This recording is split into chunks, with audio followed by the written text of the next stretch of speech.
All right, Mastermind family, welcome back to the show. I am your host, JoJo, and today's Artist Motivation, and we have a very special guest on the show. And before we start the show, we got to do the sign off call for the day, right? Mastermind family in the building. And today is Artist Motivation, where we try to provide motivation to upcoming artists, future artists, and just people who just need some type of like direction so that they can get started and finish what they started. And today's special guest is Andrea Seny. Am I saying that right? Yeah. Okay, so I just want to make sure. And Andrea, just go ahead and introduce yourself and tell you a little bit about yourself to the people. Hi everyone, my name is Andrea Seny. I'm a manga artist from Hungary, and I'm currently publishing a manga series called Saigami in Saturday AM. Okay, awesome. And tell me how your journey started. How did you start on this journey that you're on now? Basically, like everyone else, just doing in school and wanting to create stories that I can share with the world. And then I started to draw a bit more seriously. I started to submit my portfolios to various publishers, first in my home country, Hungary. And here I managed to get some small publications in some magazines and stuff like that. But then I wanted to aim higher, so I started to publish my comics on various webcomic sites and YouTube. And that led me to Saturday AM, the bi-weekly digital manga anthology. And ever since 2014, I've been publishing my manga series in Saturday AM. That is awesome. That is so awesome. And I guess the manga that you've created, like, tell us a little bit about that. Saigami is basically a sort of a hybrid manga that mixes shoujo and shonen elements. So it's not necessarily a manga for boys or girls, but kind of a mixture using elements from both styles or archetypes. The story is following a young girl called Ayumi who gets transported into a magical new world, and in this new world, she's trying to find a way home while also discovering that she has some mysterious powers that is related to this world. So she gets tangled up in various adventures and mysteries while trying to find her way home. Wow, that is. I guess that is pretty cool, actually. How did you like come up with that story? Like, what inspired you to like create that? Like, where did you get that inspiration to create that story? Well, first off, I kind of wanted to write a story that I would want to read. Like, it was inspired by many series I enjoyed, like, for example, Inuyasha or Final Fantasy X, the game. But I also mixed in various elements like the dragons or using elements and all sorts of different story types. So I kind of created a story that I wanted to read the most. Okay, and so I guess if you would have to pick your top three, like which one of those like really influenced you to like influence your story, and you just kind of you had an idea, then you just took that as a reference, and then you created your own style. I would go with Final Fantasy X, even though it's not a manga or an anime, but it was a game that was a huge inspiration for me, Mm-hmm. both with the characters and the world creation itself and the storyline. So I would go with that. Okay, awesome. And I guess what are some words of wisdom you would like to impart on the show and for future artists? Well, this is the part where I should be saying something very smart and unique, but I kind of can only think about, the most basic stuff like, don't give up and practice, but that is really what you need to do. Like, you have to stick to your ideas, your dreams, your goals, and go for it. Listen to advice, because there will be people who are willing to help you and give you advice. So sticking to your ideas to a certain degree is, yes, it is needed, but then again, you need to be flexible and open-minded, and that will be a huge help. And be persistent. That is true. That is so true. Because like, if you have a closed mind, you'll close yourself off from like many opportunities or just many chances to meet other people who can maybe open up a door for you, or just I don't know, like give you perspective, or I don't know. Just you're right though. Yeah. Um, Yeah, exactly. and it's true that you have to practice your craft, right? Because if you're not, even if you draw a scribble, or an eye or a toenail or whatever, at least you're still practicing. You're not Yeah. losing that touch. You know what I'm saying? And so how do you feel about people who start something but really don't finish? Like they start it but they don't finish it. Like what words would you give to those people that say they have like artist block or something, writer's block, whatever? What would you say could help them? I would say that artist block or writer's block is just another hurdle on the way. Like, if you want to be a comic creator, your way is not gonna be easy. Like, you will find many rejections, hurdles on the way, so it is never gonna be easy. And I always thought that art block is just one of those things you have to get over. Of course, sometimes it's not that easy, sometimes you will need more time. But if you are open-minded, maybe you just need a new approach, you just need to change some stuff about your story, about your art, or maybe even your own life. Like, you just need to be open-minded and be willing to find a change that will help you to get over it. That's true. What were some of your biggest like hurdles or challenges that you had to like overcome and face adversity? Like, what were some of those things, and how did you face them? For me, there was a time period that was very, very hard in my personal life. I lost my dad, and Oh wow. after that, I had very serious health issues, and I kind of just give up on everything. Like, I quit university and stuff like that, and I stopped drawing for almost a year.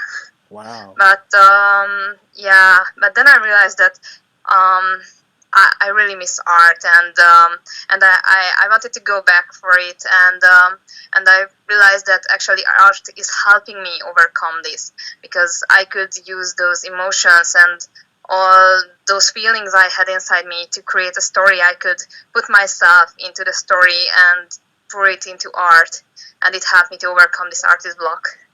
Wow. That is some serious motivation that you had to like dig deep within yourself to overcome all that. I mean, you lost your father. Wow. And look at you now. I mean, published with Saturday AM. I mean, you're doing big things, Andrea. You're doing big things. Thank you. No, it's really awesome. And so I think a lot of people, want to ask this question is, how do you put yourself out there and like stand strong even if you get like rejected or nobody likes it, or how did you stand on your square and kept going? I always was kind of bullish about things. Like, even if I got rejected or I was told that I can do something, I just wanted to do it just because I was told that I can do it.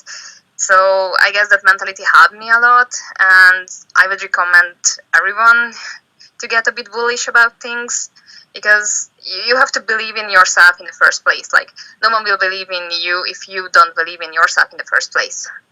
Yeah, you just hitting the gold nuggets right there. You have to believe in yourself. You're so right. I'm really excited because like it's true. You do have to believe in yourself before anybody else is going to ever believe in you. Like it doesn't even matter if other people believe in you. It's just if you believe in yourself, then that's when the world just starts like I don't know, just starts going towards your favor. Or whatever, however you want to phrase that. So that, Yeah. so that's awesome.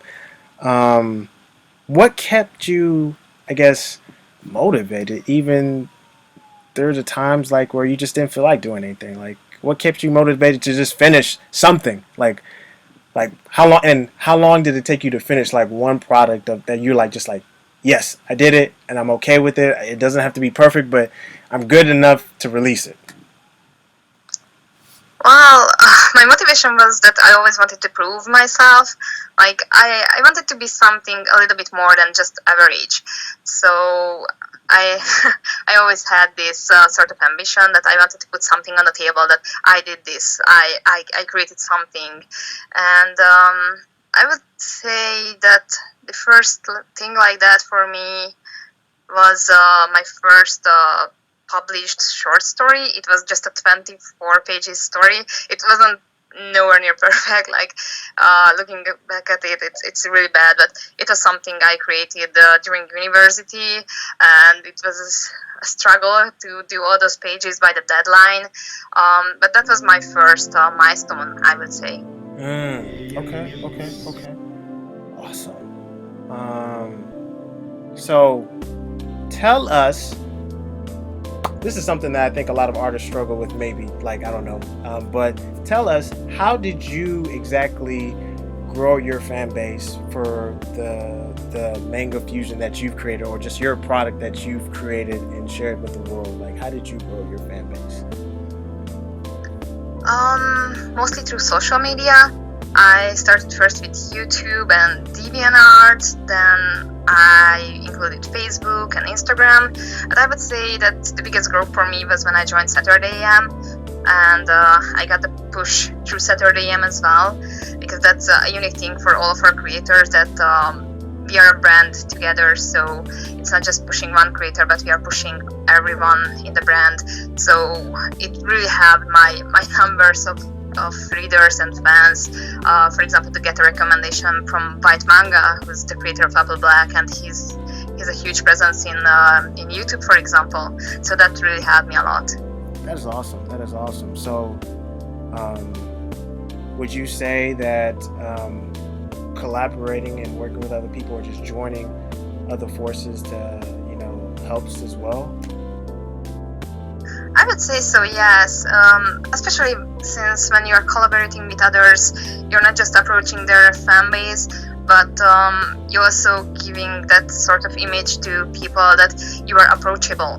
Like, you're not just an artist in your ivory tower doing your own stuff and you kind of reject everyone. So I think collaborations are important on that point as well. That's awesome. That's funny that you say that, in your own ivory tower, and just yeah, me, because you're right. You're right though, because like some artists, like they're very, like, sometimes can be very seclusive, and they're just like, look, I don't want to, collab and share my ideas. Ideas are like not worth anything until like they actually are put into creation. Like, idea is just an idea. Yeah. So, and there's several ideas that people have had but never executed on. So, okay, so tell us what to expect, or what's coming in the future pipeline for your works. Well, I'm working on the third volume of Saigami. The first two volumes are already published worldwide. And yeah, after Saigami, I would like to work on more series. Like, I have so many ideas I want to create. Mm-hmm. I just need to find the time. Maybe I will start short stories alongside Saigami. So yeah, many plans. That is fantastic. Okay. And I guess here's a major question, and then I think we've drilled you enough, and you've been imparting a lot of golden nuggets for the family. But what is something you wished you would have been told, or someone had told you before you got started on your path or journey? That's a good question. Um, Maybe that I should be more daring. Like, at first, I didn't dare to show my stories and my art to people around me, like not even my family or friends. Like, it was just, for my drawer underneath my desk. And and had I shown it sooner to people around me, I would have gotten feedback sooner, and I could have used that for my own improvement to change the story in a way that would be more interesting to people. So yeah, that would have been a huge help, I think. That's a good point to, like, take in, like, the feedback from the people, and make some changes, based off if you think it's appropriate or not. Because, like, I mean, would you say there's a fine line between, like, okay, I want to cater to the fans, but at the same time I want to make sure that I'm putting it out because this is just the creation that I want to put out from what I'm thinking. Like, how do you balance that? Um, well, you know, I kind of like to get feedback like that. Of course, you don't necessarily have to stick to the feedback you're receiving, because different people will have different opinions about your work. So you don't always have to listen, especially when it's something that doesn't fit with your story or your personal style or your aesthetics when it comes to drawing.